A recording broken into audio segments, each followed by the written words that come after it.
இப்போ பாருங்கள், இதுதான் என்னுடைய சவ்வரிசி ஸ்வீட். இது வந்து நீங்கள் ஃப்ரிட்ஜ்லேயும் வச்சு சாப்பிட்லாம். கிளாசிக்காக நாங்கள் பாயாசம் அது தான் சாப்பிடுவோம். இது கொஞ்சம் வித்தியாசமாக செய்திருக்கிறேன். இதில் பாருங்கள், பீட்ரூட் சாறில் செய்தது.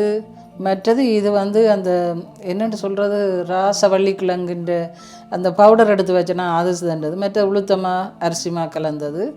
இந்த 3 வகையான மாக்கள் கலந்து இது செய்தேன். கடைசியாக ஒரு வாழைப்பழத்தை வெட்டி போட்டேன். சவ்வரிசி, காய்ச்சின பால், சுகர், மற்றது ஏலக்காய். இதுகள் எப்படி இருக்கின்றதை நீங்கள் பாருங்கள். நீங்களும் இது போல் செய்து சாப்பிடுங்க. உண்மையில் வித்தியாசமாக செய்து சாப்பிடும்போது சில பிள்ளைகள் பாயாசம் தொட்டும் பார்க்காத, விருப்பம் இல்லை, அதுகளுக்கு பிடிக்காது.